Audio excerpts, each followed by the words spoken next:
Selanjutnya, kita akan membahas besaran-besaran makroskopik pada gas ideal ya.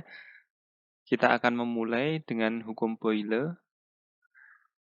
Boyle menyatakan bahwa pada suhu dan jumlah gas tetap, suhu itu simbolnya T, tekanan gas, tekanan itu P, berbanding terbalik dengan volume. Volume itu V. Untuk lebih mudahnya, kita akan membahas gambar yang ada di sebelah kiri ya ini. Suhunya dijaga tetap. Di sini kita bisa melihat nih temperaturnya sama yaitu 300. Katakanlah ini 300 Kelvin begitu ya. Kemudian gambar 1, gambar 2, gambar 1 diberi beban 3, gambar 2 diberi beban 5. Beban ini menunjukkan tekanannya.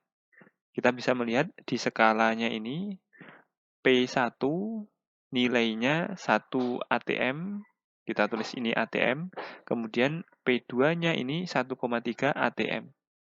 Atau bisa kita tulis ini P1 lebih kecil daripada P2. Kemudian volume yang dibentuk gas, gambar 1 kita tebali ya warna merah, ini volume dari gas. Kemudian yang gambar 2, volumenya juga kita tebali untuk memudahkan membandingkan. Dari gambar ini kita bisa melihat ya, bahwa volume pada kondisi 1, volume gas maksudnya, ini lebih besar daripada volume gas di kondisi 2.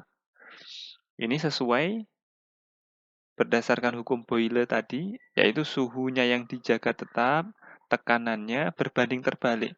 Berbanding terbalik itu maksudnya jika P-nya kecil, volumenya besar. Ini P-nya kecil, volumenya besar. Jika P-nya ini besar, P itu tekanan ya, maka V-nya ini akan kecil. Volumenya akan kecil. Sekarang kita akan melihat animasinya untuk lebih memperdalam ya pemahaman kita. Pada gambar ini kita bisa melihat yang bergerak acak ini adalah molekul gas.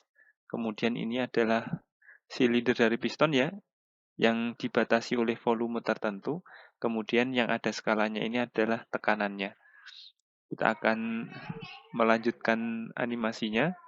Di sini pressure itu tekanan, saat tekanannya itu dinaikkan ini 1,2, kemudian menjadi 1,6.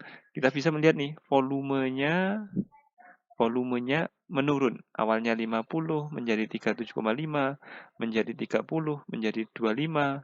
Saat tekanannya dinaikkan, volumenya berkurang. Tetapi ingat nih, perkalian antara tekanan dengan volume nilainya selalu tetap atau konstan. Dari animasi tadi kita bisa menuliskan ya bahwa P1 tekanan dikali volume V1 ini sama dengan P2 dikali V2 sama dengan P3 dikali V3 dan seterusnya. Atau bisa ditulis ini P1 dikali V1 nilainya adalah konstan. Jika kita balik atau kita pindah V-nya, ini bisa dituliskan berarti P sama dengan konstan dibagi V.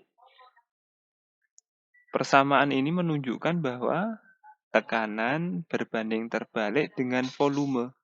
Karena volumenya itu seper gitu ya. Berbanding terbalik itu maknanya jika P-nya besar, maka volumenya kecil. Jika volumenya besar, maka tekanannya kecil. Dan seterusnya.